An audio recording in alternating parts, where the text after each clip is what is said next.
So where's the opening, the intro song? Oh, that's what I said. Since we looked like it's usually the Union John. Blind Heart, Shine Heart.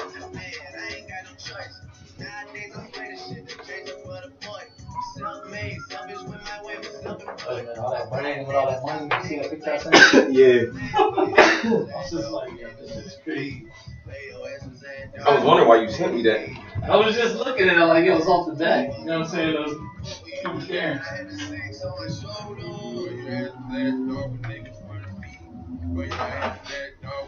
I see his interview, man. And this is work. We gotta see what their questions is going to be. Cool J came out of retirement. Just saying. Cool J? Cool J, man. No. He retired, then unretired. The same sentence.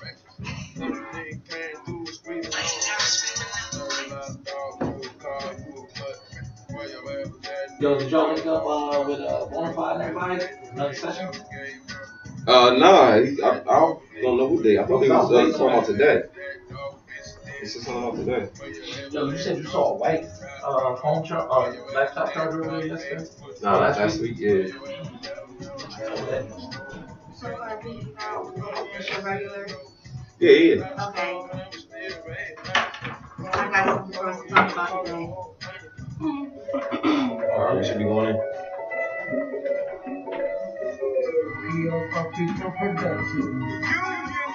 DJ Papito trying to get a suit by loving hip hop. You the one that called it out too. He's like, yo, Chris, turn to loving hip hop. I'm like, what you talking about? You know I grind hard and I shine hard. I put that work in. Go check my time card. You know I grind hard and I shine hard. I put that work in. Go check my time card. You know I grind hard and I shine hard. I put that work in. DJ Papito, what do you think it was? I think he's getting people's beats, yo.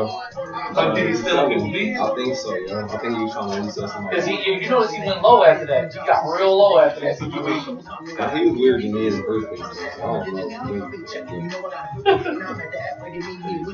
If he really produced that beat, he should be making some money. But they played that beat all up in hip hop mad times, yo. So he should have been getting some kind of. Every time Jocelyn was about to fight.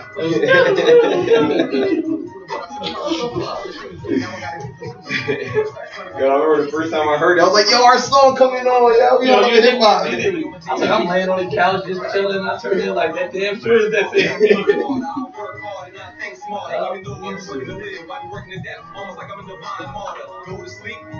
Yeah, man, I was feeling too good last night. I was wondering, you said he was coming up. Yeah, man, I ate way too much, and then I just got, yo, my stomach was gone.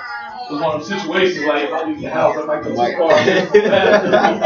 I was like, yo, I'm not coming up there, man. I went to sleep like 10:30.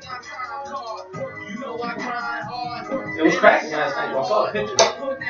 Yeah, it wasn't as popping as last Friday, though. Yeah, last Friday got bananas when I left with the chick.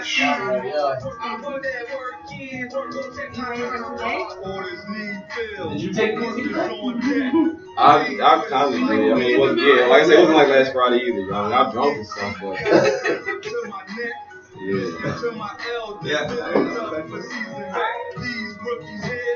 Ain't ready yet. After the crack, baby, destruction was set. Yeah, I'm ready. I'm ready. You ready? I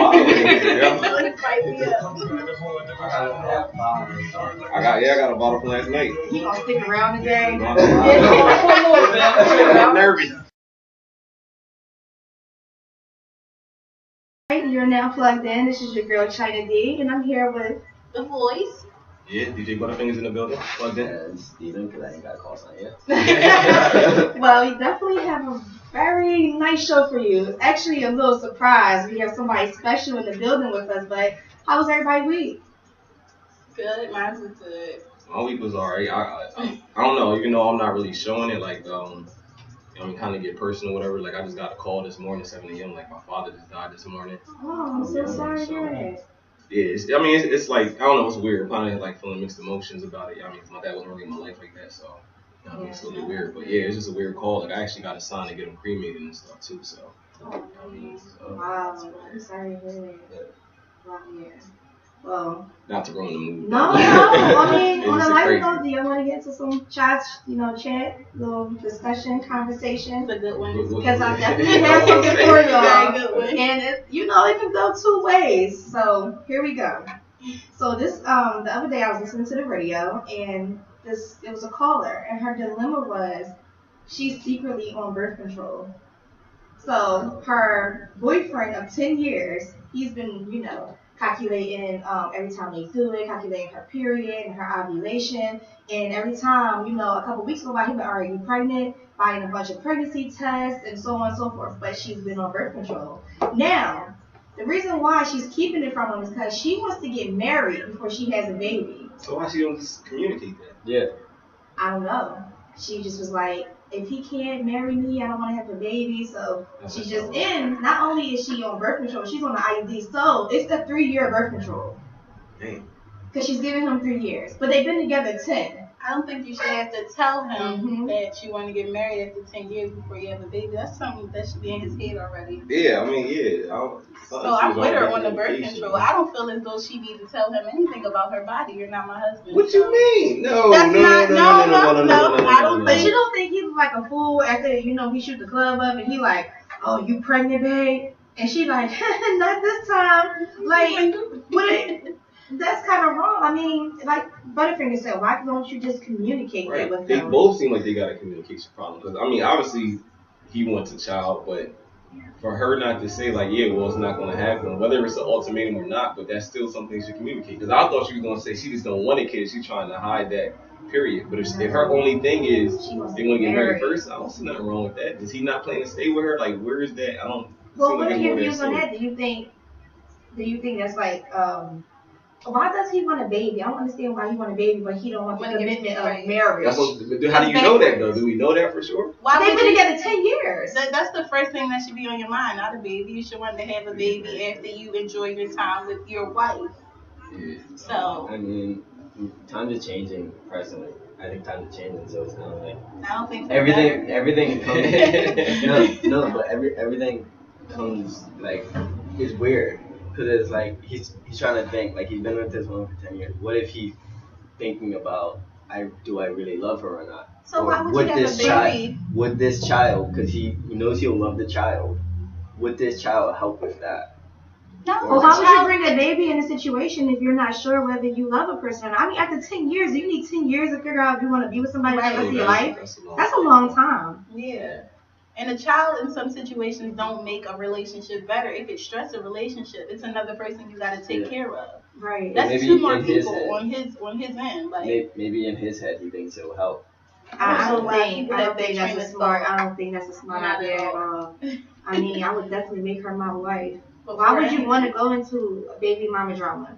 Exactly. Oh, my baby mama. No, my wife. Like, it's backwards. But again, why is she not communicating? I think there's still pieces of that puzzle that's not making Yeah, sense. it's something because- she definitely didn't mention. But my thing is, why are you scared? Have you mentioned marriage before? That's So what I'm saying. that's That's the the component. consequence. we And don't that's know. It's gotta another be reason something. There's something they lacking should not in have a this. baby because they cannot communicate. So why have a baby if you But can't then again, they've been communicate? together for 10 years too. So why stay together that long? Well, somebody need to make a Well, they decision. was together since high school too. So I mean, it could have all started off as puppy love. Maybe they know. So maybe it's just comfortable for After them. a while, like, Maybe 10 years, like somebody leaving. Right, If you're not right. happy, it don't matter if y'all been together since high school. Once y'all gone, y'all gone. Like you're not gonna stick to that for 10 years. That's a problem with like getting into relationships in high school because it's like that, especially throughout college, because that's all you know. Yeah. You don't know anything else. Like you don't know other types of people like that. So Well, he know he don't want to marry her. How do we know that? Yeah. Was that stated anywhere that he didn't want to marry her? Because then we would know her reason for having that ultimatum. But if she hasn't communicated, she I just can't communicated find to myself him. keeping a secret like that from my man. I just feel like that's just. I would feel bad personally. I would feel bad. I wouldn't Like- feel bad. You wouldn't feel bad? I wouldn't. I feel like if we not married, this is my body, and I'm going to do what makes me happy with it until you change my last name. what if he has a plan? Like what if she To gets have a pregnant? baby first? No, like what if he had listen? What if he had a plan like this, where it's like he gets a girl pregnant, whatever, and then she goes into labor, and after the baby's born, then he proposes to her. That's too late. What? for it. I don't know. They late in the dollar short. Maybe you want to see if she can even get pregnant. Maybe he's just waiting. And that's gonna make Yeah, no, that that's could be stupid a- too. So well, you I gonna got- leave her? She can't get pregnant. If that's what his But he like, really obviously want she a wants to get child. married. It's Exactly. adoption. He wants There's to have- kids out here. It's nothing Yeah. like. I mean, I don't have a child. You have a child. It's nothing like having. And your own I always child. say I would never have another child. It's always it's kids out there that need to be adopted. So my son is what I wanted. I Everybody got him. doesn't feel like that. That's I'm your like, personal okay, thing. right. So I He have might a want baby. his own, like to leave his seed behind, whatever. So Well, he you know, wanna make I sure. think what that's definitely how. What? What you call it when they have your another person has your baby with her A age? surrogate. A surrogate. Yeah. There's ways to go around this. I'm not hip to BS. I don't know. I don't think I would do that. But then again, I'm not gonna be waiting around 10 years as nobody's girlfriend either. I mean, I understand where she's coming from. No, I'm not bringing a child into our situation. I That's understand. all it is right now is a situation. You've been together 10 years and you can't find it in your heart to propose to me. And I mean, maybe she's not really. She did ask him. She did say that she did ask him, but to marry her? yeah, but she said that was earlier in She there. asked him to marry Like, her? when are we going to get married? You know how we had a conversation. Yeah, I got but a that big was problem earlier with in that, their too. relationship, and he kind of like, it's like, I ain't ready for that yet. But I mean, after 10 years, if you ain't ready, you ain't never going to be ready. Exactly. Well, then she needs to fucking leave then. One of them need to fix something, the communication. So we agree that's the communication. Yeah, that's it's just a messed up. communication issue. Well, communication definitely sucks. It definitely sucks.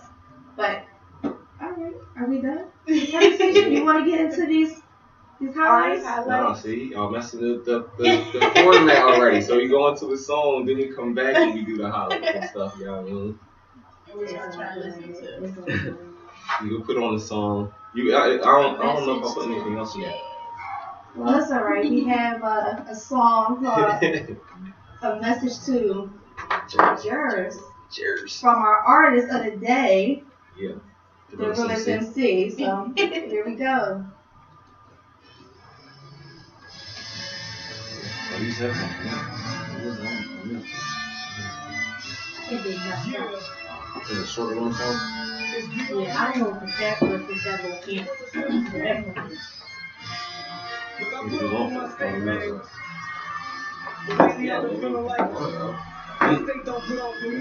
don't know. I think they both messed up. I don't think either of them. Well, both of them are wrong. I don't think either of them is wrong. I mean, I really think she messed up, bro. I don't communicate with her. So Yeah. that's one of the There shouldn't be situations. any more closed doors. I would be Yeah. cool with that ultimatum. Like You would? I would be cool with that. Because it's been 10 years. Like if that's your goal, then you have to put your foot down and say, look, we're gonna get married or I'm out. Because you got your goal. You want to have a child, whatever, but this is what it takes for that. So I would be cool with that. Yeah, that's just fucking situation. You gotta let the other person know. You can't just be there to let them know like Yeah. like if they don't ride with you, then not. I think that's what they're scared of, the answer. Yeah, that's Like, the answer is yeah, no. like you know. Well, she probably already know. She said she probably already She know. already know. She Like, don't want to you know, lose them. But exactly. then that's wasting time too, because you know he's gonna be like, no, so you wasting time. You can be out there and starting over again. Look, she gonna have to pull a Gina move. She gonna have to move. And Mark gonna have to come back. So that's the one person that you don't know what's going to do out that. But there's still no excuse for that behavior. One on the end. I know, my salon, the house, car, and then here. So me, you know, my house is in. Wow. So What's it? You said which one this one for? this the one for that glass. But it's the only one on the end next to this argument. Because you want to let her rent it and you want to let me out. Strap, see you. Huh? Like he's on the other side of the glass. Like, yo, Chris, yo. Strap in the closet. Yeah, he don't want it left open at all.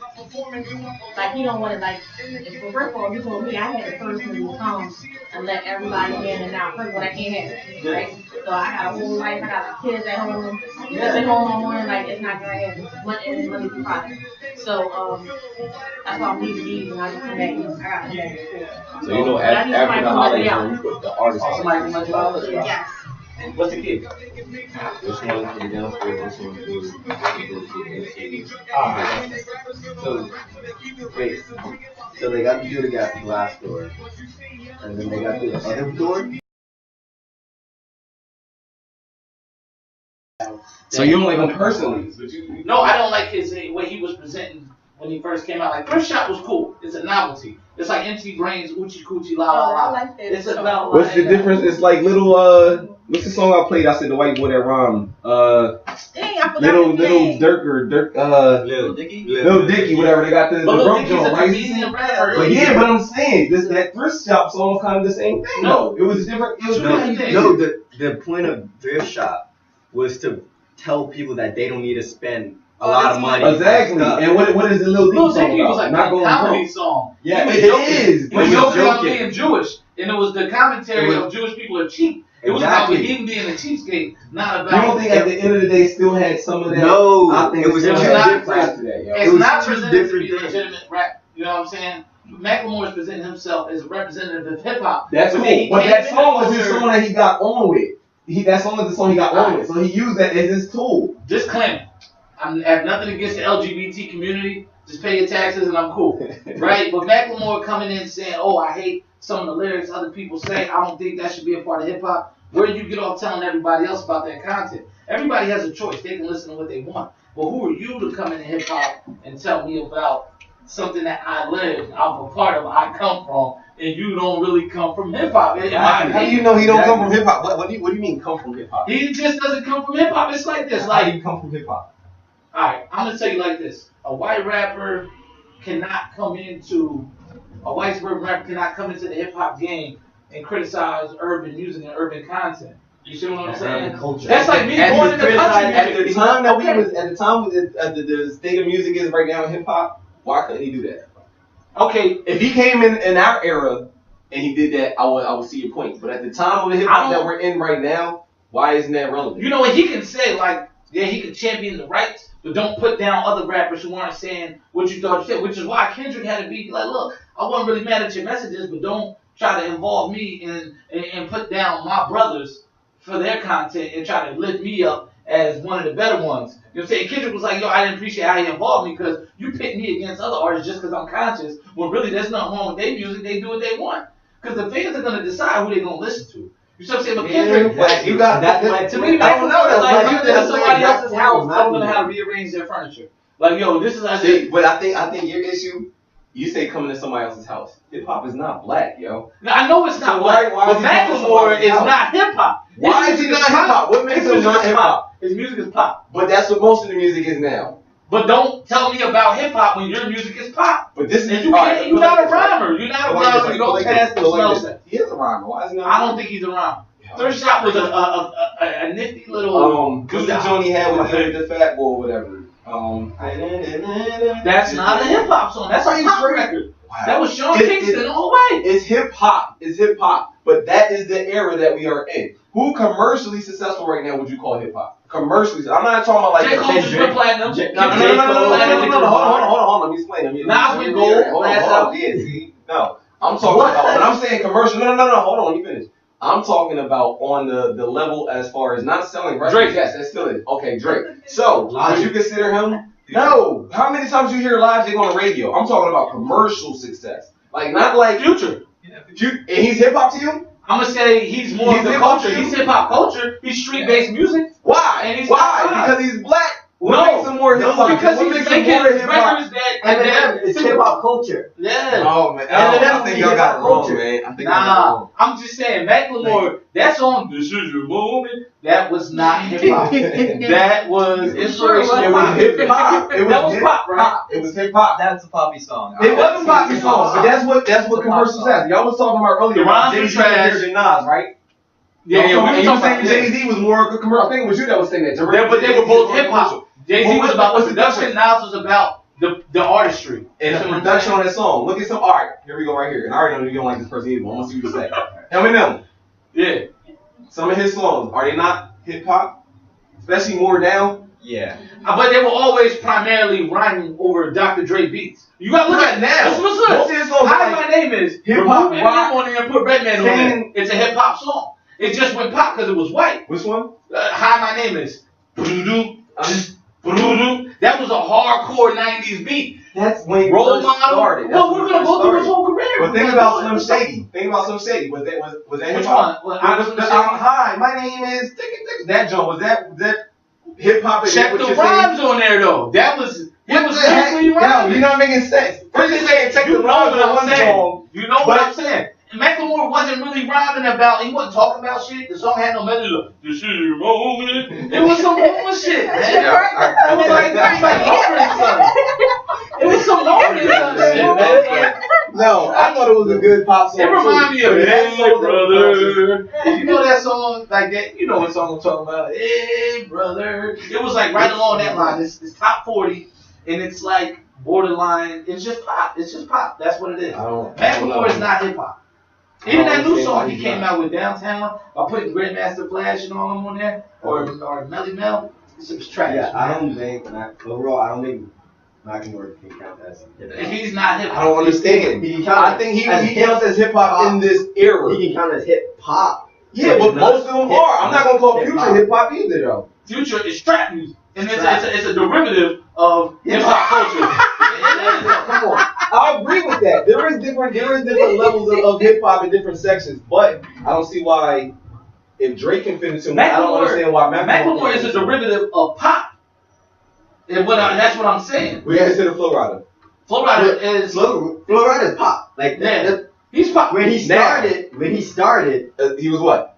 He was hip hop. Why? What's the difference? Pitbull was hip hop when he started. What's the difference? He's pop now. Yes, but that's what I'm saying. So It's going away from everything. right now, everybody's trying to be a pop star because that's where the money is. I don't think everybody is. No, not everybody, but I mean, you just call Kendrick Lamar a pop star. No, how I call him a pop star? Didn't you just say he was a pop star? No. Or no, you said Macklemore was better than him. Which is false, and I don't even like Kendrick.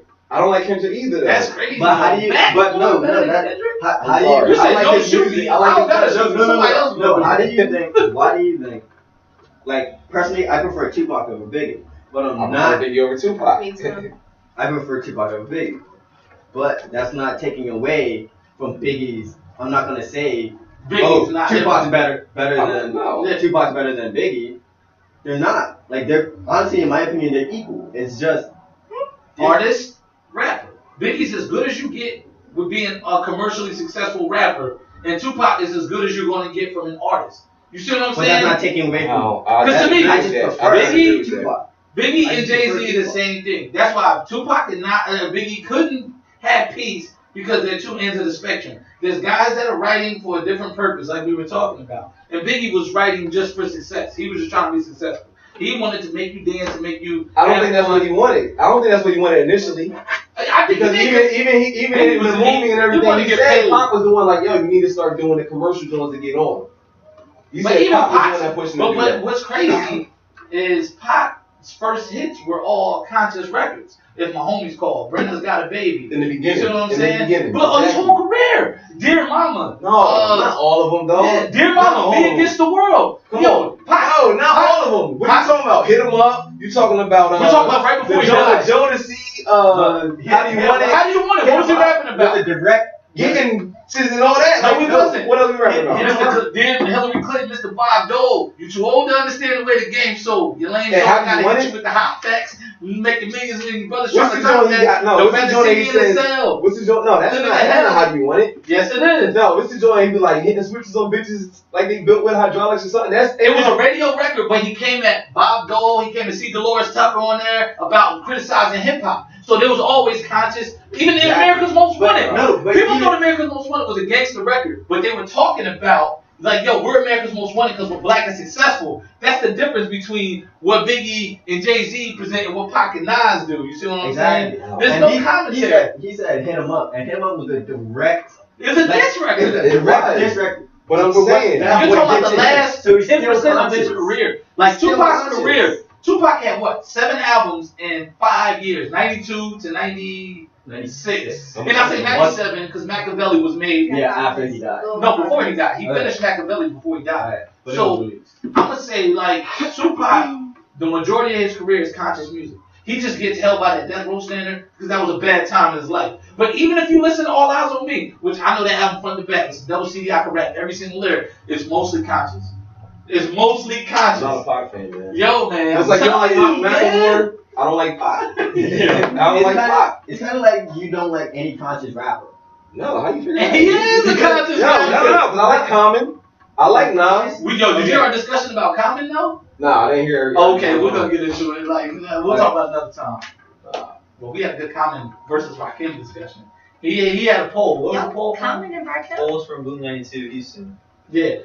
Rakim, what was the numbers that Rakim beat Common by? It's absurd. Like, I think Rakim is definitely doper than Common. You don't think so? Rakim. And here's my knock on Rakim, right? He had 1.5 good albums. I'm talking about lyrically wise though. Okay. Common has had some fuck Let's up. listen. Common's Common's that one beat album with that was produced by the next beat one. That was a fuck up joint. Okay, yeah. That was a fact. But Common's B album with Kanye West is better than anything Rakim ever put out. Rakim won the poll by 84.62%.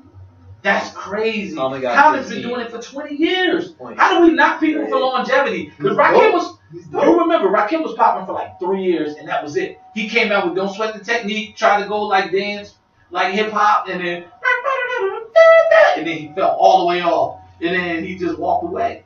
And he never proved that he could hang through the eras. That's why Rakim, I give him respect for the time he was hot. But he don't get that. I never heard a whack Rakim song, yo. You didn't hear that 7-letter album? Like, remember the single, Control the Crowd? You know why holds it down. You remember that we was in junior high? Alright, listen though. This is the thing. You remember that? You gotta think. I don't know exactly what you're talking about, but this is what I'm saying. Yo, he's my dad. You gotta think about this. Again, it's different eras. It's different eras. So at that time, he was advanced to me for where he was at in that period, in his time frame. Tupac was advanced. He probably was. I'm not saying him. Hey, I was saying Tupac is not a bad artist or none of that. I don't like him personally. I have my own beef with. Oh, you just hate his message and it's conflicting. That's part of it too, and then I'm also a Biggie fan too. So there's other things too. What I'm just saying is you got to look at the era. That's what I'm saying with the Macklemore. I'm looking at him for the era of hip hop that we are in right now. If he was in that 90s era, then I probably wouldn't feel like, oh yeah, he's a good artist. But it's a lot of artists I'm like, for this time period we're in, this is still more refreshing than listening to or Future. I still think there's a reason. Why do you think Kendrick, who can prove himself lyrically now and even back in the day? You don't even like Kendrick either, though. I think he's another one of those rappers that's like, I think he tries to get over you. Like you listen to him and you like, oh, he's probably saying some shit. But he's kind of like not on Busta Rhymes lines, but like you really listen to it, you like, yeah, not on that joke, but I think like he gonna hit you with some scientific words and shit like, oh yeah, that's not. Have you actually like read his lyrics? I read them and I'm not really impressed. Because if you read Nas' lyrics, it's way better. Like read Every Ghetto, Nas' verse about being an old man looking at his younger self, or listen to Last Word with Nate Sean. That's what y'all was talking all the time. I'm waiting for y'all to get up. You got 2 y'all about to take minutes. pictures? Alright. Oh, okay. I'll say this. Kendrick to me, this argument will never end. he's this era. He's the best that this era can offer as far as lyrical content.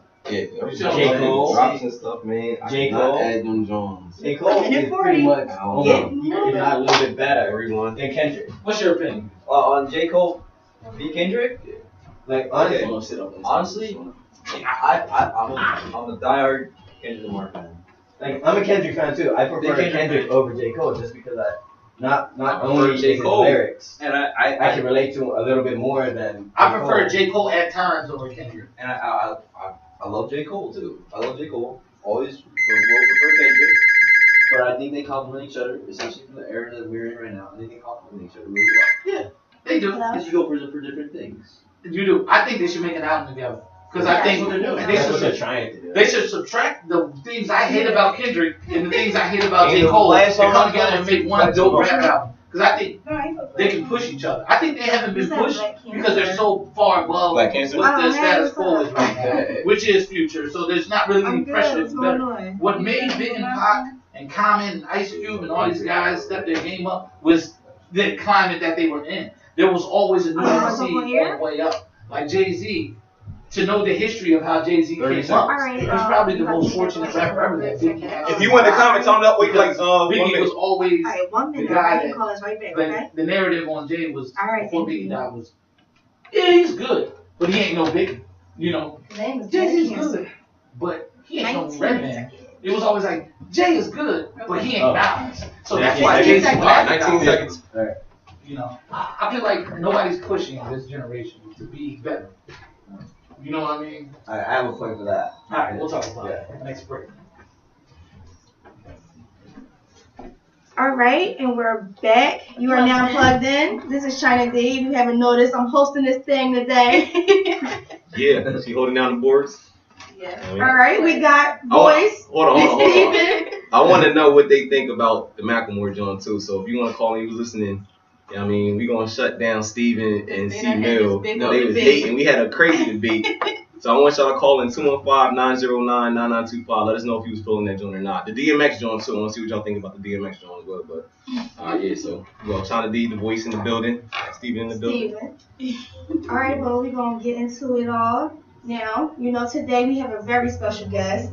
Although he's in the building with us every week, this week is ultra special because we are interviewing DJ Butta-Fingaz, alter ego, the Realest Emcee. Shit. Now, Butta-Fingaz is cool, calm, collected, but after doing our research, we've come to realize Dre, you know, the Realest Emcee, is nothing remotely close to Butta-Fingaz. So without further ado, we introduce to you the Realest Emcee. What's good? Hey! You got some in the building. You know what I mean? I'm mad at y'all said I was giving y'all a headache. You really was giving us a headache. We went to sleep like They doing stressing. research, yo. Because you want to put up twin instead of alter ego. We thinking another man going to walk in It here. is a twin. Like sometimes I really do feel like I'm two people sometimes. Oh, man. Here we go. No, I'm serious. Like you just said, like you even peeped it out. Like yeah, there's definitely two sides. You got my calm and cool, collected side, and then you got my real side. That's why he's the realest MC. He's the realest. So who is the Realest MC? Who is the realest MC? It's a guy, you know what I mean, from Jersey, fatherless son. You know what I mean, raised by a single parent. Originally from Trenton, New Jersey. You know what I mean, mostly raised in Willingboro, New Jersey. Shout out to Borough, my man C Mill in the back. You know what I mean, he's a conscious artist though, for the most part. You know what I mean, everything that you get on one of his albums is going to be real. And it's not how, you know, most artists that we interview, they be like, yeah, you know, my bars and my stuff is like real life music. Like mine's just like real life music for real. Like it's my life. You know what I'm saying? Like I'm not gonna be doing a song where I'm gonna be like, this is what's popping or this is what's buzzing. Let me talk about change or the hottest drink or whatever. Like you're gonna get part of my life. If you really want to know who I am as a person, because I don't really have like that. Hip hop is my outlet basically. So I put all my stuff into my music for the most part. Like you know what I mean? Like C-Mill always get on me about putting stuff on Facebook, but like my albums are like their actual journey and the story. Like if you really want to get into my life and know about certain things, you listen to a DRE album, you'll find out exactly who I am. You'll find out certain things like, damn, I didn't know that, or I didn't know he went through that, or whatever. You know what I mean? So He was actually listening to your song and was like, that's real. yeah. Sitting there, listening to it over and over again, trying to catch verses and, oh, you went through that and this, that, and that. So I think that's really great that you putting your feelings and your life into the music. Yeah. So why have you decided to reintroduce yourself? I mean, when you say reintroduce myself, what do you mean? Like, Because I mean, now you know you really want to be known as the Realest MC. I mean, that's why we're sitting here today. You want people to know you know who you are. You know, you're known as Butta-Fingaz. You want the 1 and 2s, you know. So we want to know why Dre. I mean, it's not even really trying to reintroduce DRE. Like, C-Mill keep trying to resurrect him. You know what I mean? After the resurrection, now when he's dead, I might hop on a few tracks every now and then. But yeah, I'm done with the albums, and so I'm not really trying to resurrect Dre. But when I first started doing the DJ thing and became Butta-Fingaz, well, first let me get into the backstory of that. First, you know, I was going through a situation. I just want to say, like, I mean, not to get off topic, whatever, but I'm truly blessed. You know what I mean? And every time, the reason I say this is because every time I go through a situation, whatever it is, financial or just going through something, like, God always lets me find a way out. So the DJ thing kind of fell into my lap because I was going through a financial situation and I needed a way to hustle. You know what I mean? Like, I literally was at, like, kind of rock bottom at one point, and I was actually thinking, like, I was going to go, you know, sell drugs and stuff, whatever. But I'm like, nah, that's not me. All my boys that do it, whatever, they like, yo, that's not you at all. I can never see you doing that. So I'm like, you know what? That's right. Like, I'm not that dude. Yeah, I'm like, I'm trying to imagine him like on the corner. It's like, yo, let me get. And it's like, yo. I wouldn't be a hustler on the block though. Like, you know what I mean? Like, I know enough people that smoking. Like, it wasn't gonna be no heavy stuff. Like, I'll probably just sell some like weed or whatever. You know what I mean? But like, you know what I mean? My people that do that, whatever. I don't wanna call y'all out, but they was like, nah, you're not that dude. You don't need to do that, whatever. So I needed a way to make money. And I needed a way to make money kind of under the table for one, in a way that they couldn't take my taxes out, and you know other people that I was kind of trying to remove myself from whatever wouldn't be able to get a piece of that pie, whatever. So I needed that to basically supplement my income. That was the main thing. So DJing fell in my lap from that, whatever, because it was either I was gonna do photography or the DJing thing. Now with DJing, is that something that you've always done, or did you teach yourself how to DJ? Like, I didn't know. That's what I'm saying. Like I'm blessed. Like it fell into my lap. I love music, obviously. I love music. Music is my life. It's my therapy. So I still wanted to keep my foot in the door. So there's a couple of reasons that I went to the DJ thing. Like one, I think who was here the other day? Whenever they were saying like, I think it was Killer the Poet. She was like, you can't be a 30+ rapper. I mean, you can, because there are rappers out there that's doing that. But I didn't want to be that guy. Like, yo, you 33 and you still rapping? Like, nah, I'm not that dude. I'm not making that much money off it. I sell albums, but it's not supplementing my income because now I'm selling a service instead of trying to sell my product. There's so many rappers that's trying to, yo, $5 for my CD. Like, nobody wants to hear that because they're taking a gamble. Yeah. When I got a service to provide you, you need DJs for everything. Weddings, bar mitzvahs, sweet 16s. Like, my money is a lot different now. So that kind of kept me into the DJ thing. But it was more that I didn't want to be a 30-year-old rapper and I need to make money. So that's what the DJ why thing. did you separate your names? So, all right. So, like I said, I was kind of on the hide. I don't put too much of my personal business out there, but I had to kind of hide. Like, until this radio station started, and C-Milk will probably tell you this too, like, nobody would know what I look like. Unless you came out to an event on any of my social media sites, you would only see my back with my DJ Butta-Fingaz on. Because I didn't want nobody to know my joint. And it's crazy, like, some of my artists, they would come to my showcase like, yo, you Butta-Fingaz, yo? Like, I ain't noticed the whole time. Like, yo, that's crazy, whatever. Or, like, people that only knew me as Butta-Fingaz, then I might perform like I do sometimes. They'd be like, yo, I didn't know you rap. You know what I mean? So it was like people really thought there was two of us at times. Definitely took us by surprise when we first seen you. You was like, I don't usually do this. We was like, what are you about to do? You went out there, we was like, oh, all right. So it was just in terms of a marketing standpoint. Why? No, I mean, it's part of that. No, it's other, it's some personal issues, whatever. Like I said, I don't want to get into that, but I had to kind of hide because, people was trying to get after my income. So I kind of had to. I didn't want them to do because they were trying to get at me for my rap money, which I wasn't really making. But of course, I'm making money as Butta-Fingaz, whatever. So one, I had to keep that profile low so people didn't know who I was. So they'd be like, oh, this is part of his income too. We can actually take money from this as well. So that was one thing. On a marketing standpoint of it, the DJ definitely gets more respect than the artist most of the time. So when I started like going to other DJs or radio stations, like, yo, listen to this track. Even if it wasn't me, I'm trying to push an artist like C-Mill or Bonafide or whatever. Me being a DJ and saying like, yo, this track is hot. You need to listen to this. I would get more respect being a DJ than I was if I was an artist trying to shop my own music or somebody else. Because they're like, you're an artist. Everybody's trying to shop it. But why is this other DJ bigging up this other person and trying to get them on? So from a marketing standpoint, it kind of worked for that too because I would get more respect as a DJ. So it was that. You know what I mean? That's another reason why I kind of separated because I don't want people to know like, oh, he's just an artist trying to pretend to be a DJ. So you know what I mean, he can try to push his own stuff. But y'all see, like, I don't really play too much of my music on here. Every once in a while, I'll splash something in just to let people know, like, yeah, I do this too, whatever. But, yeah, I mean, it was just that marketing standpoint. Like, I'm trying to put other people on, and I think people take me more serious not being. It's like a manager. If a manager represents you, you're probably going to take that more seriously than an artist being like, yo, I'm an artist. And, yeah, you know what I'm saying? So that's kind of the marketing strategy of it, though. But, yeah, if it wasn't for this radio show, like, people probably still wouldn't see my face. You know what I mean? It's crazy. All right, so after reading a short article, it seems like you fell back, from music and stuff because of like the shade, the lack of support, commercialism. So why don't you get into that a little bit? Yeah, I mean, like the era, we just having a whole debate on this whole hip hop thing. Like it's never ending, story, whatever, argument, whatever you want to call it. But right now, like as y'all see, I'm more of a conscious artist. I don't think the conscious artist really gets respected. They still get respect. I don't say there's not artists that aren't getting respect, but I don't think that they're at the level that it was. Like back in my era, I don't have a problem with the commercial music that's on the radio right now. My main thing right now is it's not enough versatility.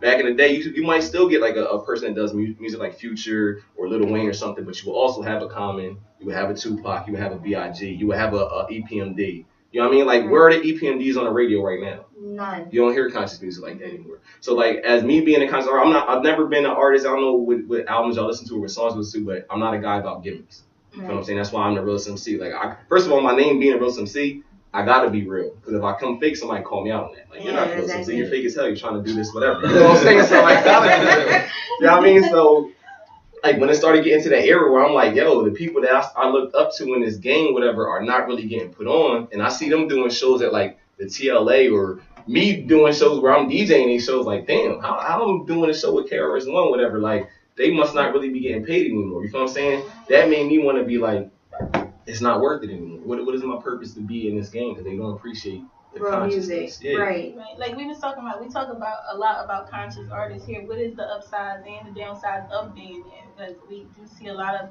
them don't get love. Right. Yeah, I don't know. It's just hip hop, man. I don't want to say it's dead. It's dead. I don't even blame hip hop being dead. I think the fans died. That's what I always say. It's the fans that die. People always talk about support, but they're not really supporting these artists out here. There's a lot of talented artists. The underground is full of conscious hip hop. You know what's actually crazy? Talking about supporting artists. Actually, it was Voice who said it to me. She was like, yeah, D, you the only person that still buys CDs. I collect them. My CDs is like my collection. Yeah, I'm going to support the artists that I fuck with, you know? And that's just that. Yeah, I got Janae Aiko. It's people I like. I'm going to support those artists. I ain't out here buying a Future CD. No, I'm not getting that. I'll download his music. Sorry.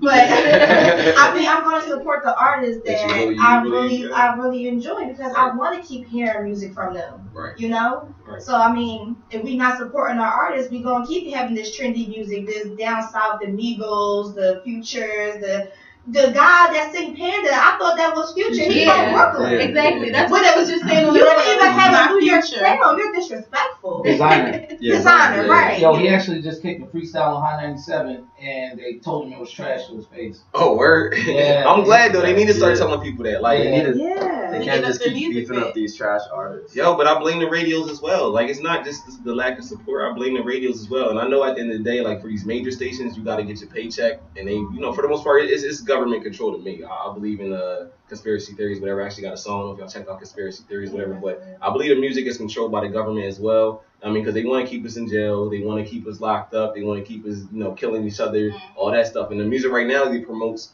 partying and doing drugs, having wild sex, or, you know, beefing with each other. Like, there's no, like I said, where is it? Every era of music, there's usually somebody who, like, that's the new this person. Like J. Cole. He's not Nas, but to me, he's a J. Cole. He's a Nas of this era. I mean, Trey Songz at one time was the new R. Kelly, whatever. Yeah, Miguel was like the Maxwell or what's the other dude? Yeah, like, I mean, like, everybody emulates somebody, but like for hip hop, where's the new Common at? Where's the new Tupac? Where's the new EPMD? Like, EPMD is one of the biggest, you know what I mean, conscious groups, like the starting movements and all that. Why haven't we had a powerful EPMD track? Like, I don't know. It's just a lot. You know something else that bothers me?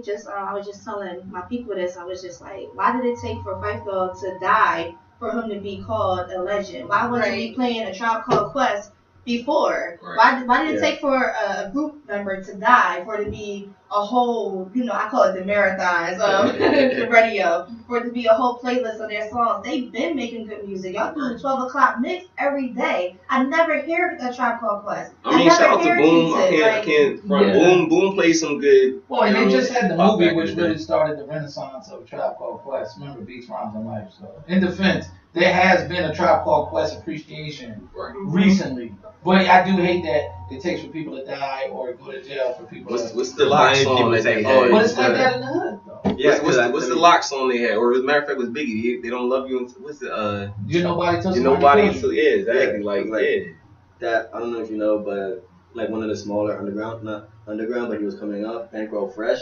Was killed. Was shot right outside his studio. He died.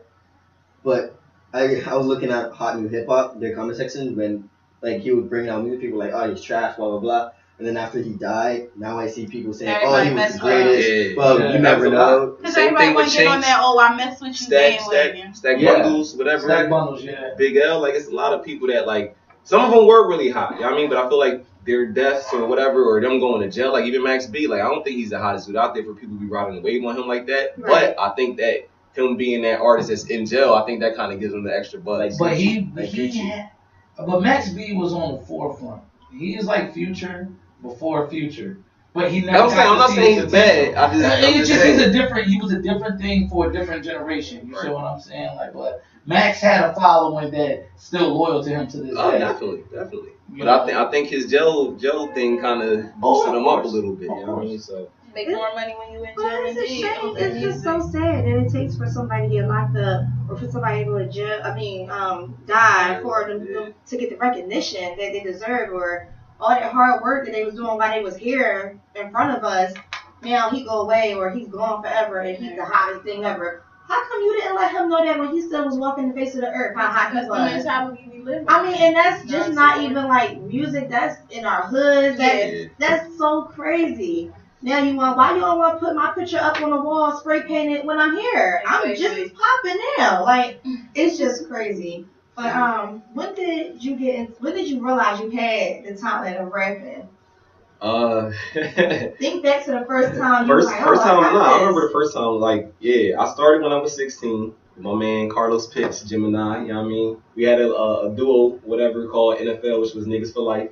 And like, you know what I mean? And I remember like I didn't really want to rap. Like, I remember like people started doing like little cassette tape recordings in our high school, whatever. You know what I mean?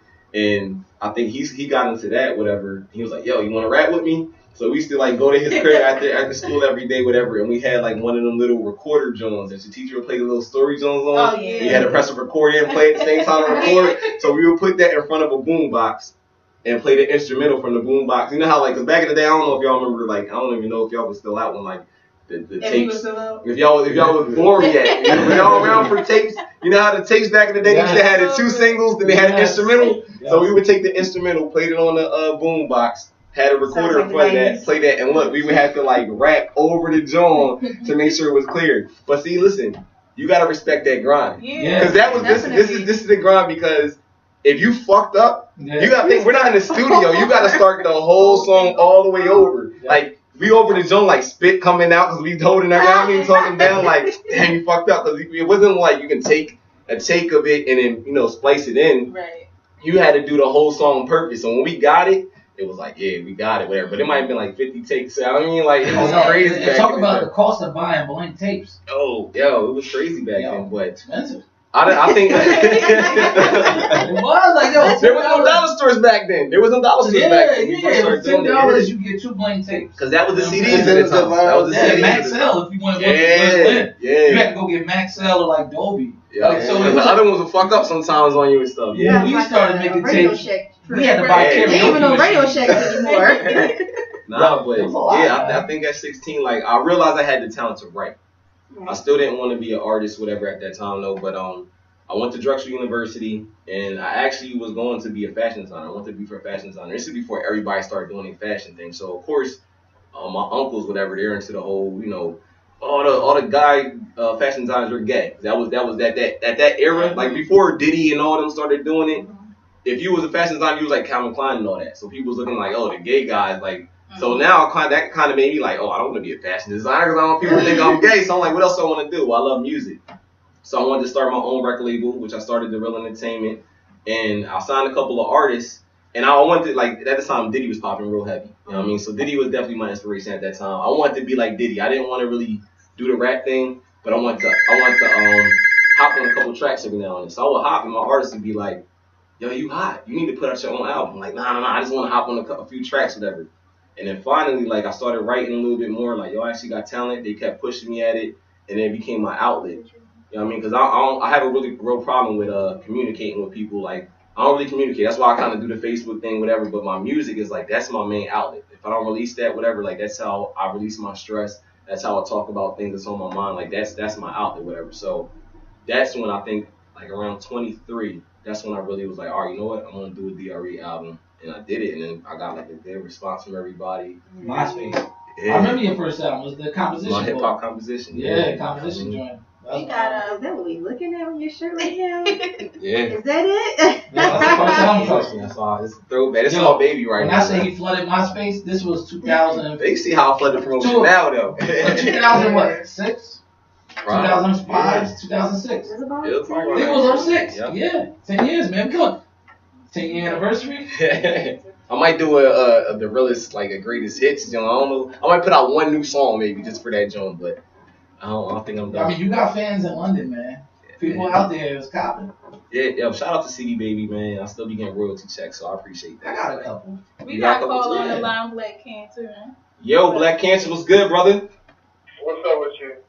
What's good? Shout out to Black Cancer, man. He's on a couple of songs actually. He's on my last joint, The Resurrection, as well. I mean, definitely an artist that I fucks with doing this thing, man. So yeah, shout out to you, man. Yeah, definitely. Shout back out to you, man. That's the reason why I called or whatever, because I see you doing both the doing. So I was just, the question I asked for you was how you feel about the new wave. Remember, you had hit me up on Instagram and shit. Next, like, what's up? I'm like, the way I'm feeling right now, it's like, I fuck with it, but I don't fuck with it. You talking about the wave of music? Yeah, the wave of music is going on right now.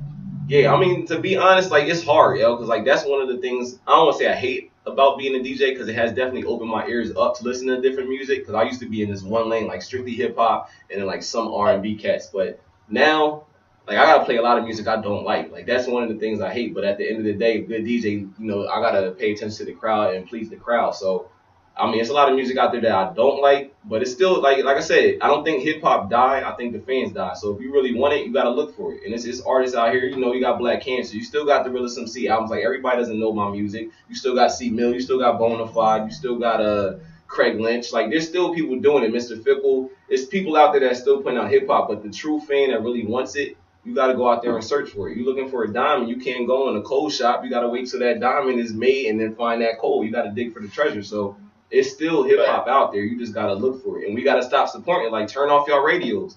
Start supporting your independent radio stations. Start buying people. Like, when you out on the street, go to these local shows where your artists are at. That it might either cost $5 to get in or nothing to go in. Because if it was like Beyonce or Jay-Z, you gonna pay $80 to $300 to go see somebody that you don't know. Right. For what? They're not supporting you. Exactly. But if you help the people that's in your area, like, they might remember that. You know what I mean? You might be backstage with them. You ain't never gonna be backstage with not you. I mean, you know, you might blow up and be behind Beyonce. Just make sure Butta-Fingaz gets them tickets as well. But you know what I mean? But like, the average person is not gonna be behind stage with Jay-Z and Beyonce, or you know what I mean, a Lil Wayne and nothing. Like, what are they really doing for y'all? Nothing. Yeah. So the crazy part about it is that Big Gang off of what you said, I felt the same way, which is why I kind of like fell back from it. Cause I'm trying to get an understanding of the new ways due to the fact that, you know, I was doing rap, hip hop, poetry, and the hard shit as well, but I was more so on the hip hop. And, you know, converting over, it's like, it's okay, but I feel like I'm not dumbing it down. I'm just not giving. I don't have to put my all to it. right. Like, the music is stupid as shit to me. But, like, damn, there's some niggas out there that still got bars. That shit don't matter to a lot of motherfuckers. Like, Yeah, it don't get respect like that. Yeah. But nah, we appreciate you calling in. And the rest of it is out there. Yeah. All right. Shout out to Black Cancer once again calling in. Hey, I want to chime in. What's up? And this is why I think I want people to understand even more what you were talking about, because I remember doing shows with you. And remember the kind of guys we used to go on before and after?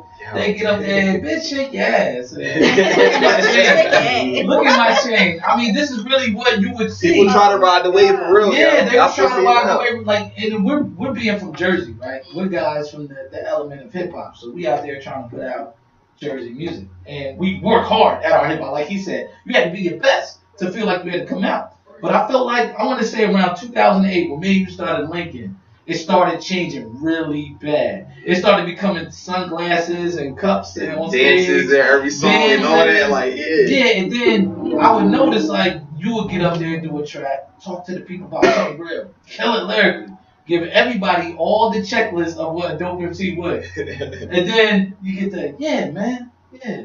Then I go there do the same thing, yeah. But then dude with bitch shake your ass get up there. All that shit was crazy. Like, yo, people come up on the low, like, yo, you killed that, yo, you shit real, like. They'll support you on the low.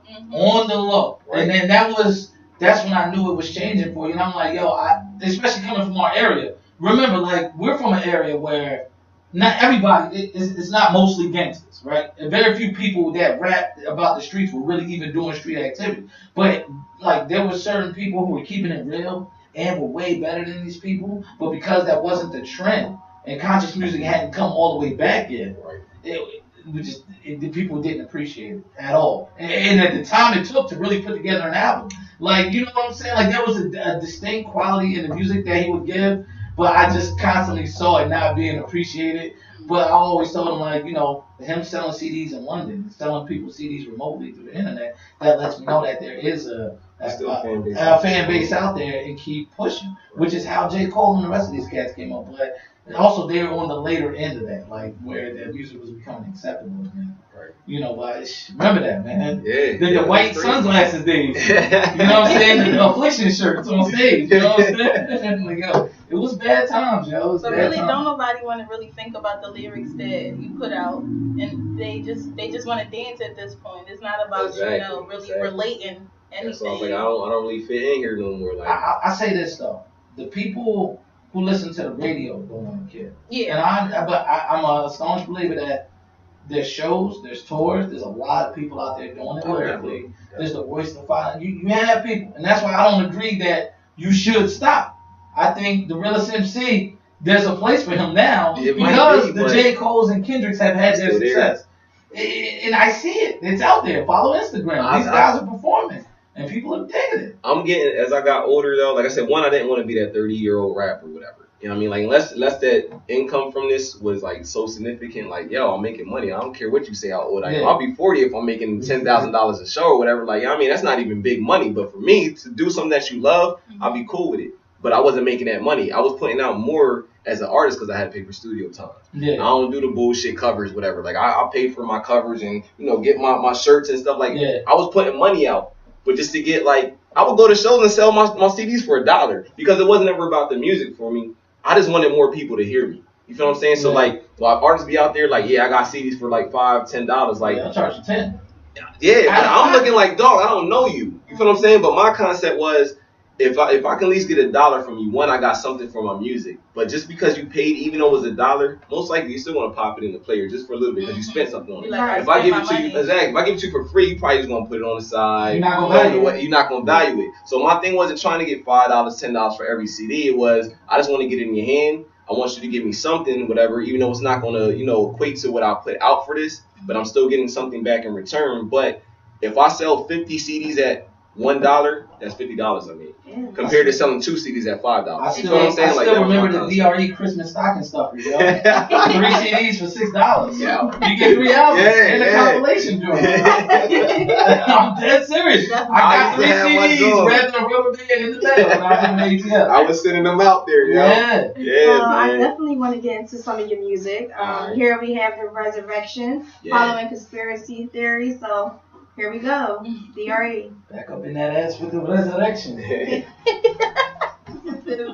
can turn these ones up. I'll probably get one of them CD baby joints that you got. Yeah, man. Yo, right, man. Tell you, man.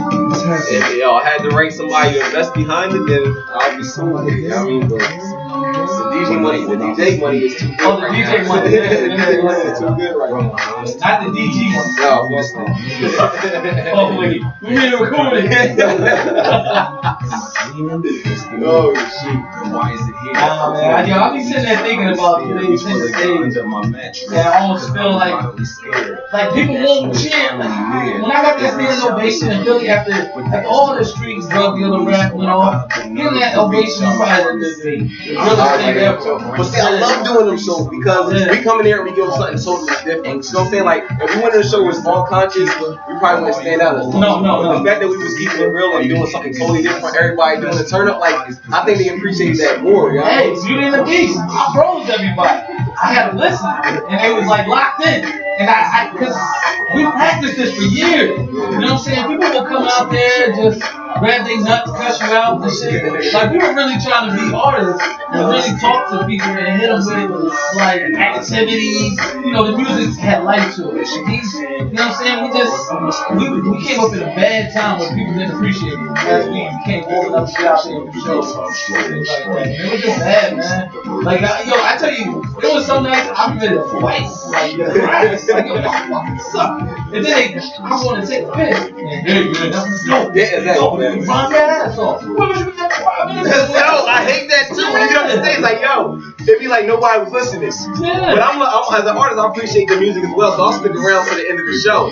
By the time of the end of the show, like you said, like 10 minutes later, people be like, yo, that shit's still real dope. I'm like, yo, y'all didn't clap for nothing when I got on stage, but then y'all in the secret like, yo, that shit's real. And it's like, where was that reaction Over at? time, though, I realized that they weren't clapping because they were listening. You see what I'm saying? And that's what happened to Beauty and the Beast.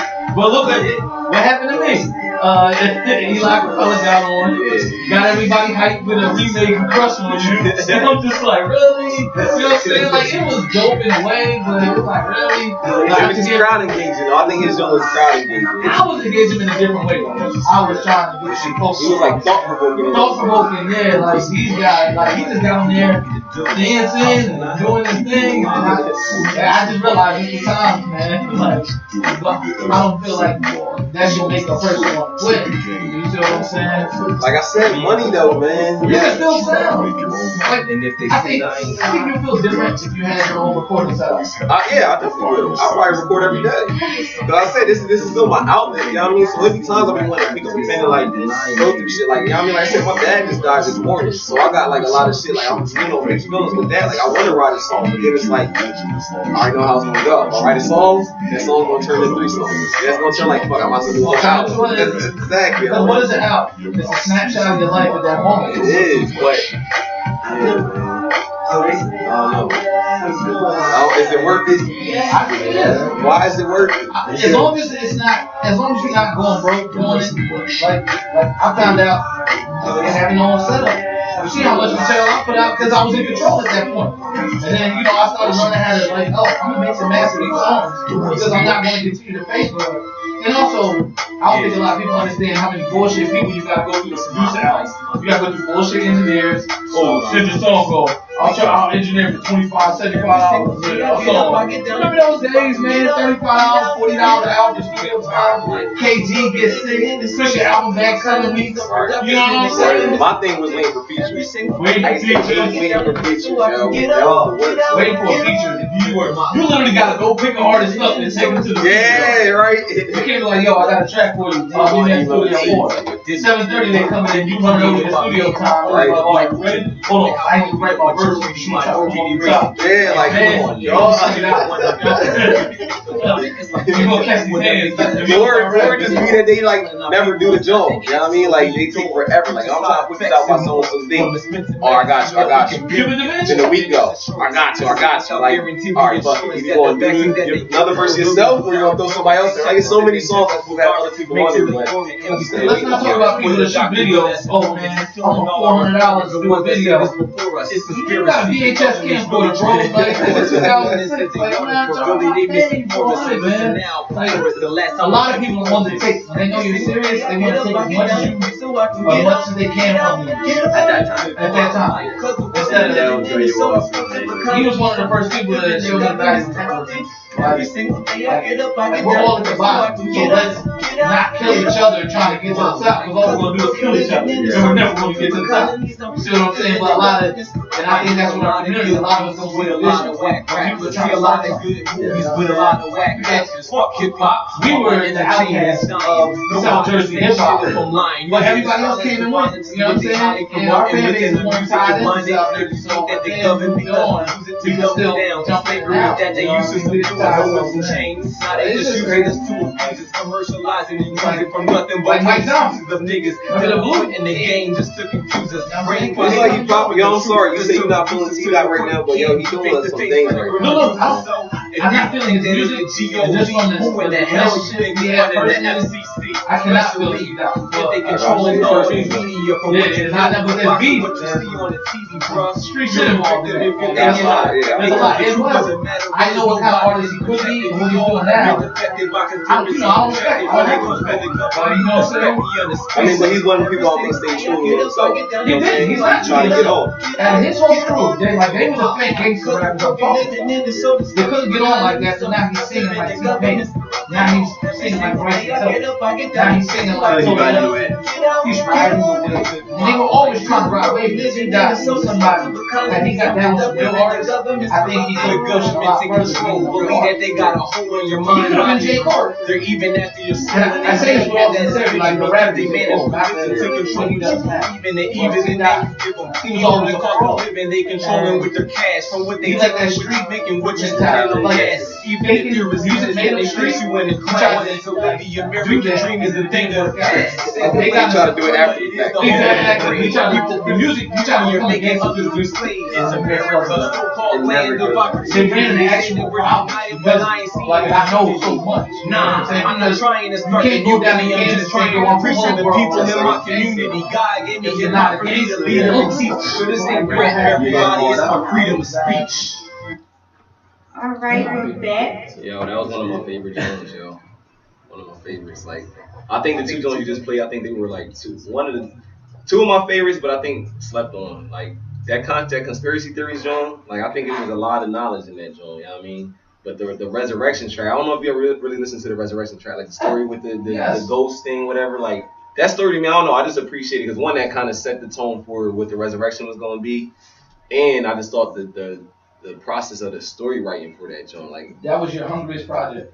Which one? The Resurrection. That wasn't on That was on Hypocrisy though. Conspiracy theories was on the Resurrection though. But yeah, the Resurrection, because I wanted to go out with a bang though. That was the whole point of the Resurrection. Like I knew I was going out, and I'm like, I'm gonna put everything into this album, whatever. I felt your aggression on that. It was a lot. You came out rhyming, like I was like, damn. It was almost like Start Your Engines, and you just came out. Every song was, you didn't let the tempo drop, and I think I knew where you. Artist to artist, I knew exactly where you were going with the Resurrection. I'm like, he's trying to out rap everyone else. Right now. You know what I'm saying? I mean, it wasn't really that. It was just more. You were like, trying to out rap everyone. I was just trying to show them like, yo, I can do this. Like, yo, if y'all fuck with this album heavy, I might come back. That's kind of what the Resurrection was as well. Like the main thing of it, like all my albums, they actually go together. It's actually a trilogy. You got my hip hop composition, which was the new artist that just wants to come out, whatever. He's, dibbling in it a little bit, whatever, to find out, if this is his place. But he loves it. It's his passion. I'm not going to sell out. This is the Realest Emcee. Then you got Hypocrisy, which is like, all right, you got a little buzz off my hip-hop composition. Labels are starting to look at you. Do you want to sell out and do the gimmick thing? Because if you listen to that album, like, I started with Dying to Survive. Then I went to a little bit more commercial. And it was like, you remember Mr. Gimmick on that little, the snippets I got on there, whatever? He was trying to get me to sell out. Nuvo was popping at the time, so he wanted me to do the videos with Nuvo. Yeah. Wear the big chains, talk about G5s, and all. Like, that was the concept of that. Then it was like, almost towards the end of that album, it was like, nah, I can't do that. I got to stay true to who the Realest Emcee is. Then you get back into the Resurrection. And then the Resurrection was like, I'm going to go out, whatever, but I'm going to go back to my core fans because they appreciate who the Realest Emcee really was. And that's why most of that album was like straight hip-hop. It was conscious hip-hop. It was my story. It was my life. It was really no commercial songs on there, nothing. Like, everything was either political, real life, whatever it was. But it was like, I'm giving you everything I got. This is my hip-hop composition amplified. I mean, that's why I went for the Resurrection. And then you killed the freestyle on 15 Minutes of Fame Radio. Remember, I couldn't make it. I was out of town. I couldn't catch the flight. Yeah. Yo, when I say he spit for like 3 minutes, who was up there with you? Commotion, who else went up there? It was Commotion. It was another boy that was a part of the union in the beginning, Tall Bull, whatever. I forgot what his name is. My man, Brian, Adrian, whatever, producer from Tonky Man Productions. Talking about Mason. Mason was up there. Tall Bull from Trent. With the braids. Yeah. Okay. Mason? He was up there. Mason. Yeah. It was us three, whatever, and it was like two producers. Like I said, Brian Adrian from Talking Man Productions and not Black Cancer. What's the other dude name? It was a weird dude. He made the joint, the intro for the show, or not the intro for the show, the intro for the union joint. Papito? Nah, not Papito. Oh. The union anthem. Black something. I can't remember what his name is, whatever. But Black Mozart. Black Mozart, yeah, that's was Black Black Mozart. Mozart. Mozart, Yeah. We was all up there. Took the ride out to New Jersey, and we was on 15 Minutes of Fame. Yeah, it was a great show. And that was even crazy Your too. freestyle was crazy. Look, this is funny. That was like one of the first times I was in a weird situation. Because like, as Butta-Fingaz, when I first started, that was like right when I started that. And again, like I said, you would never see my face on my Twitter, my Instagram, nothing. So like, they all knew me because I was promoting people's stuff, whatever. And they like, yeah, we want to bring y'all up, bring a union up there, whatever. So I got up there with my crew and like, where Butta-Fingaz at? But I couldn't tell them I was Butta-Fingaz. I went up there as the Realest Emcee. So they're like, we're Butta-Fingaz. Like, oh, he couldn't make it. So like, and even the artists that was up there didn't know, other than Commotion and Brian Adrian, whatever. They were the only two that knew. So we came out afterward. They're like, yo, you stupid. Like, how you pulling this shit off? Like, yo, people would literally be surprised when they come to the show and see me DJing. Like, yo, you Butta-Fingaz, yo? Like, yo, I didn't even know you was Butta-Fingaz. You added me before you told me, so I'm like, who the hell is Javon? I don't even know who this guy is. And then why is he promoting my shit?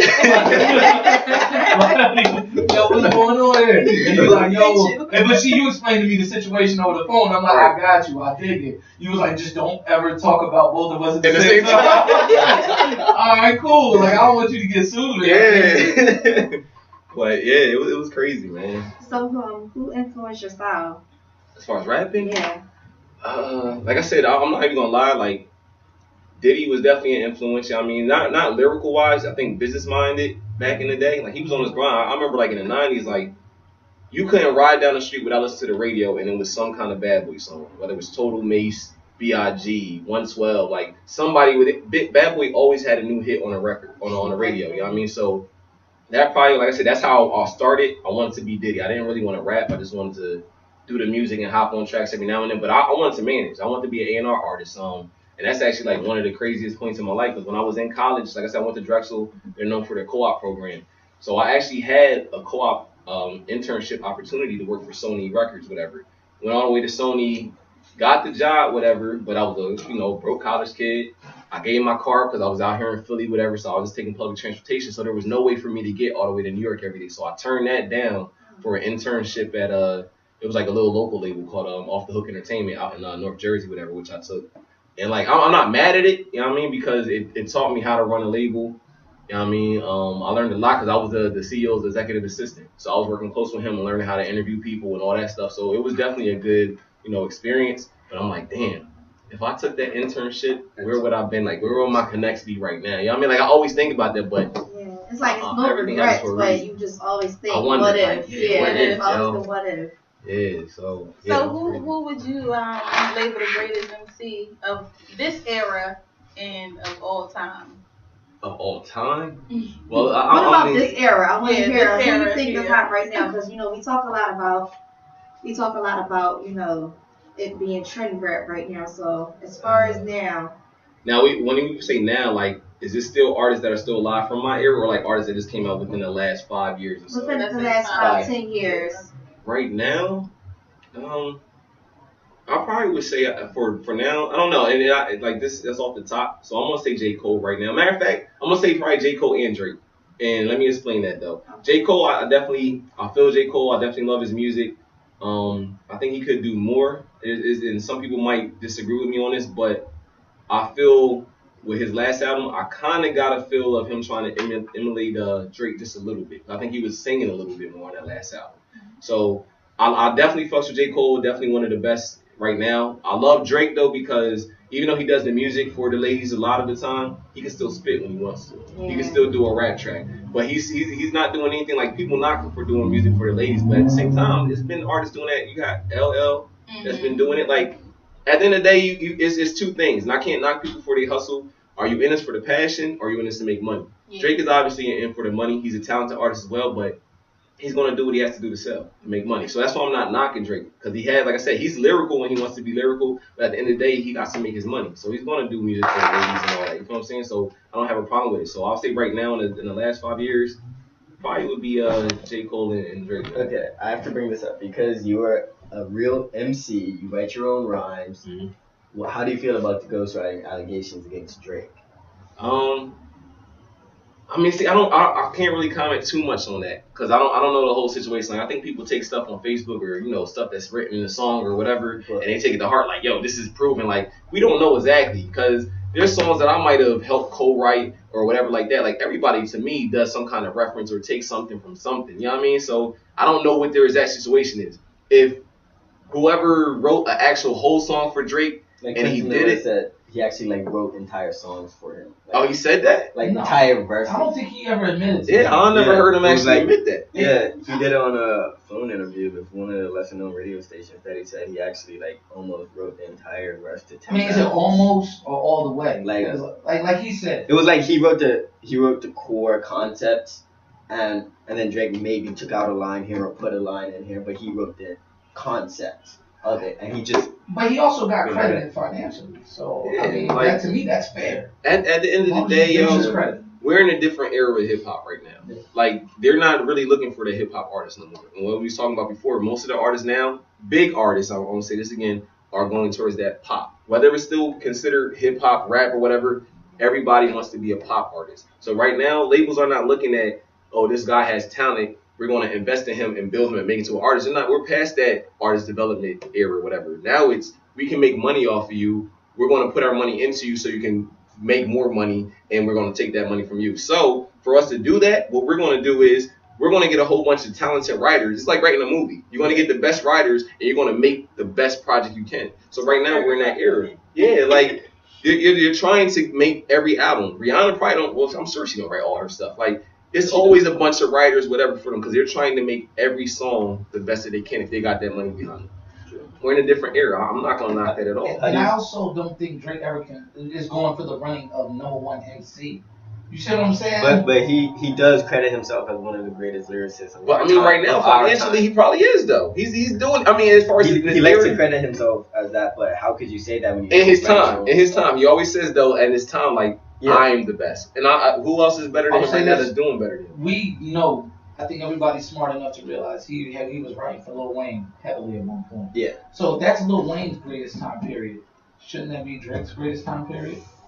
Do you really include But it? but No, I mean, Lil Wayne per- was probably the biggest hit. But I Lil Wayne personally is a perfect example of what I was talking about though. All these people, like, they're wondering, like, yo, what happened to Jay Mills? He signed Jay Mills. He signed Corey They're Gunn. right. They writing for him, yo. Freeway was on that Cash Money. Yeah, like all of them were writing for him. honestly, I think Lil Wayne's best time period was between Carter 2 and Carter 3. I love That But was Carter easily 3 was the beginning, and right after that, Young Money came. Yeah. Drake was there. Like a lot of times, Yeah. people are in situations before you realize that they're Right.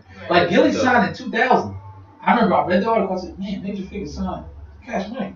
They about to come out with an album." Never came out. Never. 2004 is when you first started hearing Lil Wayne say Bull, John, and so on. So they were around there Yeah. for a long time. Sure. You know what I'm saying? So that's it. You know what I'm saying? I just I don't know. Do you feel like it's devaluing the actual art of emceeing and writing and It devalues my respect. That's for you about as it. an artist. Yeah, for Yeah. you as an artist. Like, I'm not going to sit there and say, like I'm not going to say Drake isn't talented. I think he probably can write. You know what I mean? He definitely does what he does, but I'm going to have less respect for him than I would an artist that I know write something. Like, people be like, yo, who's your best freestyle artist or whatever like that. Like, one of my old school hip-hop veterans, whatever, that I still give credit to is KRS-One. And he's not always the best freestyling, but when he gets on, like, a BET Cypher zone, you know he's freestyling. Yeah. Everybody else in here is coming with and spitting the hardest bars though, but like KRS-One might spit some regular stuff, whatever, but he's talking about stuff that's in the atmosphere right now. Like, you know that he's freestyling. I'm gonna respect KRS-One and I'm gonna respect somebody that just came on here, you know what I mean, and spit some written on that you've been practicing all week, so you sound the best. Like, nah, that you wrote good bars, bro, but this is supposed to be a cipher. But I do think Drake is up there elite artistry. So I say, yeah, you lose respect for him as an MC. Right, You be right, like, yo, exactly. you don't write your rhymes, I'm not gonna put you on my top 5 MCs. yeah, Right. see, But as far as artists, and, you know, that's that's my thing personally. Like I would never credit Drake as one of the best MCs. Yeah. Of artists, yes, but definitely. But not I don't think he MCs. ever really came to be one of the best MCs. I don't think that was ever his real purpose. I don't think so either. Like I said, I think he's more money driven. Oh, of At course. the end of the day, you know what I mean? And I think, you know, what's to be said about Quentin Miller helping him out. Drake, everything he got that sounds Southern is from Houston. And he has a hard time. Remember, he's Canadian. He's from Toronto. It's hard to talk Southern when you're from Toronto. I think those guys give him reference tracks. And Drake is the mastermind behind the song. Like I think he's a part of the process.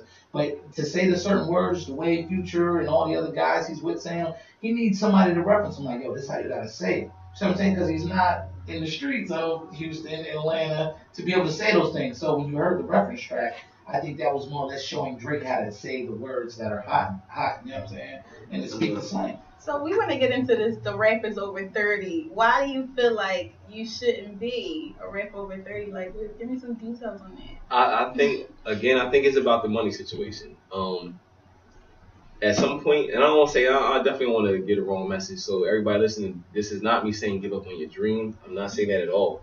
I'm just saying at some point you got to realize, like, is it worth it? If you can do your dream, whatever, and it's not breaking financially or holding you back in any way, definitely keep pursuing it. But I think at some point, if it's not really working, like if you have a family or whatever, you're getting older, at some point you gotta, I don't say, like I said, not end your dream, but maybe restructure your dream. And I love music, so like I said, that's kind of what drove me into the DJing thing. Is like I still want to keep my foot in this door. If I can't get on, maybe as a DJ, one, I can still be around music, but now I can put an artist that's coming up that I believe in. You feel what I'm saying? I got little cousins that rap, whatever. My cousin Butta-Fingaz, whatever. His little brother, like I got other people that started rapping, whatever. So I might not be the next one or the one to get on, but as a DJ, I can help them. Like, all right, I believe in you. It's your turn. You still in that 23-year-old range right now. Like, you got time. Maybe I can take what I know, because I never had nobody around. Like, you should do this. You should do this. Yo, this is your marketing. This. Like, I never had nobody that was in my ear telling me what to do. I was trying to do everything on my own. So does it give you the same satisfaction being that you still in the music industry? Yes and no. I mean, like I said, I like it because it opened my ears to a lot of music. Definitely, I listen to a lot of genres of music now. I definitely like seeing other artists that's like, yo, he should be on. Like, I love seeing that, or like, you know, I love that euphoria, yo. Like, just being around, like, just being at the Gilly Jones. Like, he's not even big, but it's certain shows. Like, when I just sit back, or we have Jones like this, like where we at right now. Like, I don't have to be a millionaire. I don't have to have the biggest crib. Like, just the shit that I've done in my career, I feel like I accomplished a lot. You feel what I'm saying? Like, I got a radio show. Like, I've been around shows. I DJ for Gilly. I DJ for Reed Dollars, whatever. I opened up for KRS-One. I opened up for Yolanda Adams. Like, I done did shit in my career where I'm like, y'all might not know who I am, but to me, it's satisfaction. Because I know that I accomplished stuff that other artists haven't done or whatever. You feel what I'm saying? So, for me, I'm not going to say that it doesn't, you know, satisfy me. But at the end of the day, like, it's a catch-22. Like, I wish I could still do the music, and I got on because I think I have a lot to say. I definitely think I got talent. I'm probably one of my worst critics because I don't like my voice. I don't like my voice, whatever. So I hate when I rap. Like, when I record, y'all, I always do doubles and stuff because I just want that deeper voice and all that, whatever. But I don't know. I mean, I just don't think it was my time, whatever. But if I could push somebody like a C-Mill or Bonafide or a RC, you know what I mean? Like, I wouldn't mind, because remember, when I first started this, I never wanted to be an artist. I wanted to be a manager. I wanted to be A&R. So that's kind of still putting me in that position I wanted to be in, where I get to help somebody else get to where they want to get to. But I'll say this, I think what makes you happy being around Gilly and around these new artists, that you know they got the same stuff in them that you have, and you could be there too. You know what I'm saying? And you know it. He's trying. But you know it. I don't think people I always been I wouldn't say he's calling him a fan, but he's been family. He's always supported, man. He always I support the real artists from where we from. I don't support the fake gangsters. I don't support the ignorant stuff. Like, you know what I'm saying? Because we were doing a lot of music together, and we were trying to change what we knew was not good for us. And then, like, now people are starting to see everybody wants to be confident. Well, guess what? It's too late. You know what I'm saying? The shit I will say it first. Well, you know what I'm saying? Just not that. It's just don't let others beat us to the punch when we already had gold. You know what I'm saying? But y'all let other people's gold flood the market. Now, Jersey's falling back. But again, like I said, the 30-year-old thing, like, it just was I got enough music. I got 3 studio albums, whatever, solo albums. I got like 3 compilation albums. I got the Union Project. I got a compilation album with my cousin Bonafide. Like, I got enough music. So it was like, what's the point of keep putting out music? Regardless of my people in my tri-state might know me, whatever, it's still people that haven't heard these songs. Until I feel like this is like I outsell everything that I needed to, where I need new material. Well, I keep doing it, whatever. Now I want to focus on which songs are buzzing. If I were to, come back and try to invest in this, I will make videos, give people the visuals, and do that stuff, whatever. But I don't feel the need. Like, that's one of the things I tell artists all the time. You don't need to keep putting out a new mixtape every week. What's the point of that? Focus on a couple of singles and try to push them. You got to get your marketing. Like, that's what I want. Like I said, I didn't have people in my ear telling me these things, whatever. But as I started going through this, now I'm like, all right, I can pass this knowledge down to somebody else that might be in an age range that's more marketable than me or that I believe in, and give them these tips. You got to do this. Stop making a new studio album. Stop making an album. You're spending money. Now invest that into marketing. Get on some of these video blogs. Start doing interviews. Like, you're making music for what? And then you're not even performing them. You're not selling them. Just like you just got a whole bunch of songs on SoundCloud. Somebody gonna hear it. Right, exactly. Like, what's the point of that, yo? You got like 100 tracks. Like, you're not Lil Wayne. You know what I mean? Like, what are you doing 100 tracks for? They just gonna sit there and your family and your best friends gonna listen to them. Hear them. Like, come on. Okay, so in the song "The Present," which I told you it's one of my favorite joints. I like it. Yeah. I'm like, yo. Yeah, I like that joint too, yo. Because you speaking truth, and you talk about your upbringing and Trenton. You talk about not having much and the poverty and the drugs and even the absence from your father. So what was it like for you growing up, and how has that contributed to your growth as a man? I mean, yeah, that song, like I said earlier, I believe everything happens for a reason.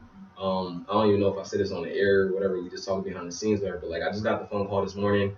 My dad passed away, whatever. You know what I mean? Like, I'm kind of stuck in mixed feelings with that, whatever. Because like, I knew who my dad was. I seen him a couple of times, but he wasn't really always around. But I don't always knock that, because I think, like I said in the present, what it's basically talking about is like him not being there. I think it is part of the reason I'm where I'm at right now. You know what I'm saying? Like, my dad's from Trenton, my mom's from Trenton, whatever. My mom got us out of the hood of Trenton, whatever, moved to Willingboro, whatever. You know what I mean? So who knows if my mom and my dad worked out, or I really had a connection, like, I still might have been in Trenton. You know what I'm saying? I could have been really being a hustler out there or whatever. Like, that's all my family that's in Trenton. That's all they know. Like, I used to be bad a little bit. Like, I used to be playing knock knock zoom zoom and like running up people's cars and like doing all crazy stuff. Like, I had some crazy stories, whatever. You know what I mean? But who knows? Like, if he was in my life and I was going to Trenton every week to go see my dad, I might have got involved with the wrong people. You know what I'm saying? So like, that's basically what the present is, just appreciating everything that happened, because at the end of the day, where I'm at, like, I'm cool with it. You know what I mean? It might not be successful in somebody else's eyes, but to me, like, I got my own place, I got my own car. You feel what I'm saying? I'm able to travel every year. I got a radio station, I have great people around me. Like, I'm happy. I'm making money. But yeah, that's what that song was basically about. Like, you know what I mean? All right, well, we're going to get into some music. You got a joint here called Dying to Survive. And you also have All a Dream. So we're going to get into Dying to Survive first.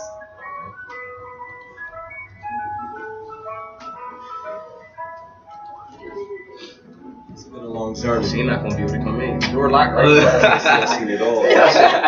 Wait, yo, I see wait. So I get a text from Marquita like, yo, yeah, right. I can't give up. Crazy. That's why Dre, you can't tell me you were sitting there looking at Gilly rap that song. Artists focused on fame. I got 10 joints. I mean, it happens though, but yeah, we still saying show respect to Gilly. I mean, but no, it's not even that. Like, it's the thing too. Like, that's one of the reasons I was like, damn, I don't want to be that street dude. But street dudes do it because they got the money to do it. You know what I'm saying? Like, if I was hustling, whatever, and I had that expendable drug money or whatever, I probably would still be rapping, because I know, like, I'm gonna go back and hit the block real quick. You know what I'm saying? But nigga got built on that. Some of us had been a kingpin. Industry is actually biggest enemy because they keep recorded over 11 they want me to pretend you to don't be even release about it. because this is not the end So, of me. like, do you make volumes like that Every day I'm what you wanted to best? Nah, all my songs I put on the project, whatever. I mean, everything. Even the Jones I did with other people, because I believe, like, I don't want to do a feature with somebody, and like I said, they just got music sitting around. So I made a series called The Future Presentation, where it's basically songs that I'm featuring with everybody I put into an album. You know what I'm saying? So, like, everything I ever did is on some project. You know what I'm saying? I personally don't think it's reasonable to make 11 songs if you have no intention of getting them. Like, it's not that there's no intention. It's more like you're unfinished, same thought or of you waiting for a verse and the verse can't. Like I said, in them situations, I put somebody else on. waiting for it. Yeah, like That has happened though, but nah. Either I thought somebody else like, damn, he's taking too long. Yo, let me get this person up. They do it, and sometimes, like I said, everything happens for a reason. Matter of fact, this joint, the remix to this, it was supposed to be authentic. Was supposed to be on there. He took too long to get on the joint. he was Hollywood though. He be a little, you know what I mean, that's a whole nother subject, but it ended up being Me, You, Commotion, and Forte. That song came out banging. You know what I'm saying? Another joint I is got called at the end of the joint. yeah, like this ain't rap. Me and Commotion. That was supposed to be me and Mr. Fickle. Mr. Fickle said, nah, I don't like the beat. I'm like, what? Like that joint's crazy, but me and Commotion did it. It can't work out better because now we're able to perform it. How many shows I actually do with Mr. Fickle? You know what I'm saying? So like everything happens for a reason. You know what I mean? I just leave it to God. Like it's meant to be, yo. But it's been a lot of songs like that. Like I had to swap like somebody else because they was taking forever. And I knew like they didn't want to tell me I want to hop on the track. Like if you feel on the track, just tell me you want to get on the I've track. had several songs where I've had to write a backup verse just in case the person didn't show up and ended up running out there anyway. You know what I'm saying? Like For my kid. I had one John that was actually getting spun in Onyx that Hold Up. You know what I'm saying? And then it was supposed to be a girl on there. She was dope.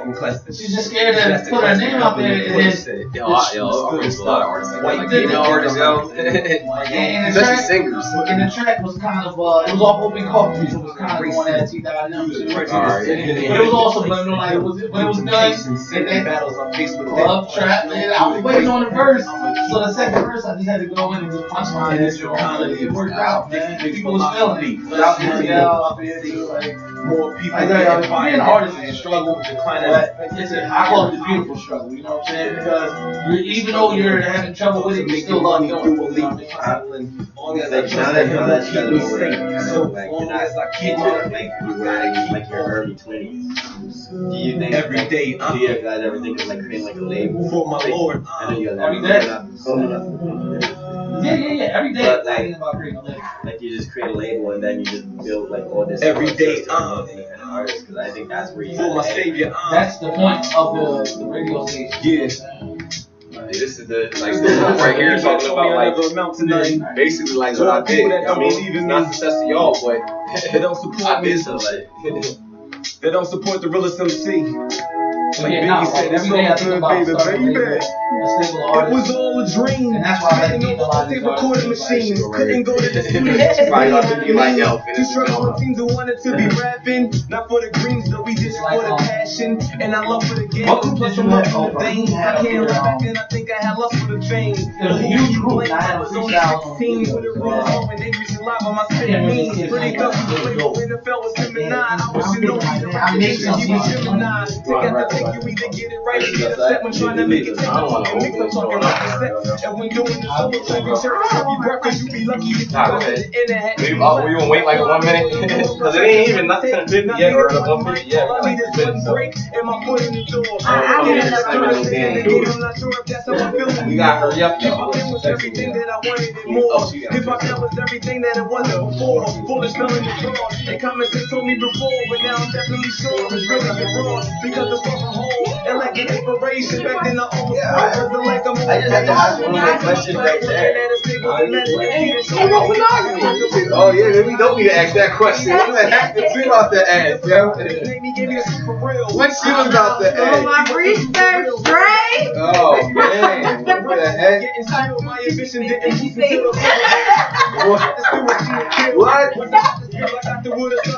Oh, you got me scared now. Yeah, it's time to end. It's crazy. Like a grill, got it in for real. With original styles and flows deeper than ocean. Compilations in my steady promotion.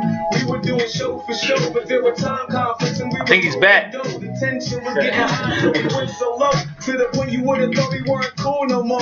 But I always had love for my fam, understand? Cause Yeah, I'm they gonna try helped to me make up that who I 15 am. minutes of And right now, I am the man search the with the internet, Comcast. It should be on my Realest Emcee YouTube channel, yo. Okay. Yo, I was in ATL listening to that live. I'm at the crib. I'm I think I did it like a week or so, a couple weeks before my birthday. So I couldn't take 2 flights. Yeah, either I just came down or I dropped.